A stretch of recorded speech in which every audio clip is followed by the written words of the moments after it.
luxury bags carefully handcrafted in China. The viral TikToks from Chinese factory workers, the internet is now in a frenzy over claims that some of the most iconic designer bags are actually born in the East. In an unprecedented and explodingly fired back at Hermès with a counterfeiting. They're flipping the narrative and leveling it. Hermès, the iconic French label, has been deceiving its loyal clientele for years. Bags, a significant chunk of the production, from stitching, sometimes portions of their prized possessions, might not even be French on. Heritage, authenticity, and the mystique of claims that Hermès actions amount to nothing, secretly benefiting from cheaper offshore labor of the modern luxury industry. Led customers justifies their sky-high price tags. Dream they were sold might have been loaded into public, filing a high-profile Chinese manufacturer, the Birkin. Hermès, but the entire mystique that surrounded themselves as the and exclusivity, rallying public's hard in a move no fraud. According to them, Hermès has been quanzers while still boldly marketing its products as Pain's claim.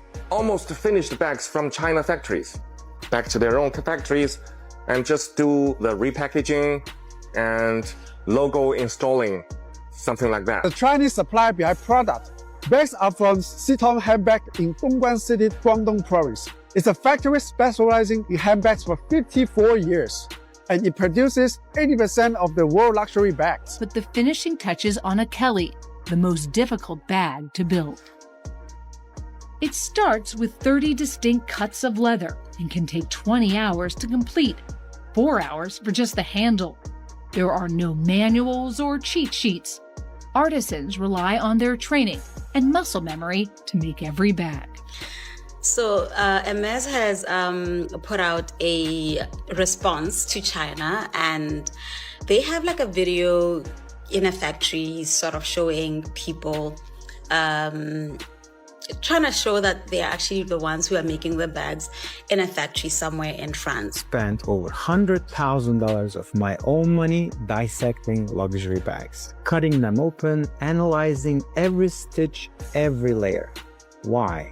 Because I had to know what made those bags so expensive. Started making his boots in China, and that is these boots right here. This is pretty much the UGG boot that like most Americans will have in their house. I was very pissed off when I found out the truth because I grew up in Southern California. I remember being in elementary school when I would only see 2 people in the entire school wearing UGG boots, and they were always the cool surfer kids. Those bags I cut open, just expensive, nothing special. But if you truly accept our artisans, they need to do 4 years of training to be able to manufacture a Kelly bag. This that you've just seen, the perlage, you need to be very skilled and very, very good. Some of Hermès products are made in China. Towels are from Fuyue in Shandong. They also make products for Chanel and IKEA. Beddings are from Yue in Shandong. Men's shoes are from Shachi in Shandong. Tableware are from Gaochun in Jiangsu. It was my first time shopping at Hermès, and let me tell you how it went. We got a lot of requests, do Hermès next. And that's why we're here in the Highland Park Mall. in Italy, made in China, or maybe made in Chile. Oh yeah, that should be a thing, by the way, because some brands get real creative when it comes to made in. In the Hermès, they say, I want to buy one of these. You know what they say to you? No, we don't have them. First of all, you have to be Hermès customers. You have to demonstrate that you like the brand. And then you can only buy one per year. When speaking to this client here regarding selling her Birkin 30 Gris Etaine, if I'm not wrong, Gris Etaine is the color, and it's palladium hardware. The bag is in box fresh condition, but it's Y stamp, which means it's a 2021. Only to now be confronted with the shocking allegation that portions of their prized possessions might not even be French at all. It's a gut punch to everything. Hermès has built its empire on heritage authenticity and the allure of Parisian artisans.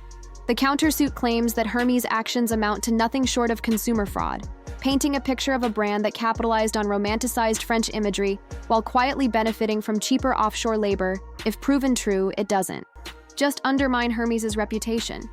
It questions the very foundation of the modern luxury industry, because if Hermès, the gold standard of exclusivity, allegedly cut corners and misled customers, who's really safe? The stakes couldn't be higher for Hermès. This isn't just about winning a lawsuit anymore. It's about preserving the illusion that justifies their sky-high price tags. And for consumers, it's about discovering that the dream they were sold might have been nothing more than a carefully crafted lie. The conflict exploded into public view when Hermès initially took the offensive, filing a high-profile lawsuit against a group of Chinese manufacturers. Their accusation that these manufacturers were flooding the market with counterfeit ties. Versions of the pinnacle of luxury handbags, the Birkin Hermès claimed these fakes threatened not just their brand's image but the entire mystique that surrounds a product. Many people wait years on a list to even be considered, for they portrayed themselves as the noble protector of artistry, craftsmanship, and exclusivity. And for a moment, it looked like Hermès would be the clear victim, rallying public sympathy behind them. But then the manufacturers struck back, and struck hard in a move nobody saw coming. The accused manufacturers didn't just deny the counterfeit claims, they went nuclear, filing a countersuit that turned the entire narrative on its head. Their retaliation wasn't just about clearing their names, it was about exposing what they allege is a much bigger deception. According to them, Hermès has been secretly outsourcing significant portions of its production to Chinese factories for years, while still boldly marketing its products as meticulously handmade in France. They argue that while Hermès was publicly condemning Chinese manufacturing, they were privately relying on it. These manufacturers claim Hermès used Chinese labor for critical parts of bag production, including stitching, cutting, and assembling only, to ship the bags back to France for final touches. And that coveted "Made in France" label, that retaliation landed like a bombshell. Suddenly, Hermès wasn't just fighting off counterfeits. They were fighting allegations that they were no different from the very people they were accusing, profiting off of the same supply chains they claimed to despise. Worse, they were allegedly passing off outsourced labor as artisanal European craftsmanship to an audience willing to pay tens of thousands for the privilege. It wasn't just a legal defense. It was a full-scale character assassination of Hermès' most sacred promise, authenticity. According to the explosive counter, Hermès' alleged deception doesn't just amount to a simple marketing fib. It strikes at the very heart of international commerce. The manufacturers argue that Hermès' entire branding strategy hinges on one critical lie, that their products are created and crafted in France, lovingly made by elite artisans. But in reality, they allege these iconic bags are often assembled, stitched, and even partially manufactured thousands of miles away in Chinese factories far from the charming streets of Paris. The brand loves to romanticize this. They claim isn't just a betrayal of customer trust. It's a clear violation of international trade laws designed to protect fair competition and honest business practices. Countries across the world have strict labeling regulations. Rules that say if a significant portion of a product's manufacturing happens outside the country on the label, you must disclose it. Allegedly, Hermès knowingly skirted these rules, allowing them to slap a "Made in France" tag onto bags that were at least in part made elsewhere. And here's why it matters. The entire value of a Hermès bag lies not just in the leather or the stitches. It's the story, the dream that your Birkin was touched only by the most skilled French artisans, crafted in a historic atelier steeped in centuries of tradition. That dream is what justifies the $20,000 price tag. Without it, without the romance, it's just another luxury bag, no more authentic than anything else on a crowded shelf, by allegedly hiding the true origins of their bags. Hermès didn't just mislead buyers, they obliterated the level playing field. Competing brands who might have been more honest about outsourcing couldn't match Hermès' mythical 100% French craftsmanship narrative. The manufacturers argue that Hermès gained an unfair competitive advantage by selling a fantasy at full price while cutting costs behind the scenes. It's a brutal accusation. If proven true, Hermès could be guilty of not just misleading millions of customers, but of fundamentally altering the luxury market by building a global empire on what these manufacturers now call a carefully constructed illusion. This legal battle didn't just rattle Hermès, it shattered the illusion. The entire luxury market depends on overnight whispers turned into roars as both consumers and industry insiders were forced to confront an uncomfortable question. How much of luxury is real and how much is just smoke and mirrors?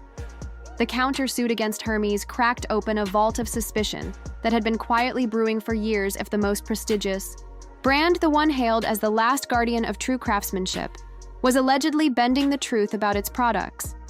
What did that say about the rest of the luxury world? Suddenly, everything from Louis Vuitton trunks to Chanel suits was viewed with a side-eye. Was it all just strategic marketing dressed up as tradition? Consumers who once felt a sense of pride carrying a Birkin now felt something else creeping in. Doubt the very foundation of what made these products desirable. The trust, the heritage, the exclusivity was under siege. Forums exploded with outrage. TikTok creators who flaunted their bags were now making videos. Wondering if they had been scammed, even luxury resale sites started quietly reassessing how they authenticated the origin stories of the goods they sold, and the risk for Hermes catastrophic if a court rules that Hermes intentionally misrepresented the origin of its products.